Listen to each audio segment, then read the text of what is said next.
మనం రాయలసీమ వాసులందరికీ నేను మాట ఇస్తున్నా, మీకోసం ఒక కూలీలాగా పనిచేయడానికి నేను సంసిద్ధంగా ఉన్నాను. మీకు కష్టం వస్తే, నేను ఆ రోజున అన్నమయ్య పింఛాడాం తెగిపోతే ఆ రోజు నేను ఎంత బాధపడ్డానో, తెలిసి డ్యామ్ తెగుతుందని తెలిసి కూడా ఇసుక కోసం అన్ని పశువులు, అంత ఆస్తి నష్టం, అన్ని ప్రాణాలు పోయారు.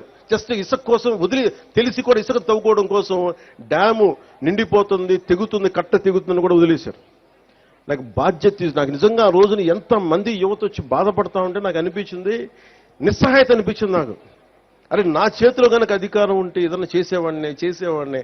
నేనైతే ఒక పార్టీ నాయకుడిగా మాట్లాడగలను, వేదన పడగలను, పోరాటం చేయగలను, కానీ చేతిలో శక్తి లేదే అని నిజంగా ఆ రోజు నేను భగవంతుని ప్రార్థిస్తే, ఆ ప్రార్థనే మీ వల్ల ఈరోజు నేను డిప్యూటీ సీఎంగా మీ ముందు నుంచున్నాను. ఈరోజు ఏదో నాకు అలంకారం కాదు, ఇది బాధ్యత. ఇది నేను ఎప్పుడు నిరంతరం పనిచేయడానికే సంసిద్ధంగా ఉన్నాను.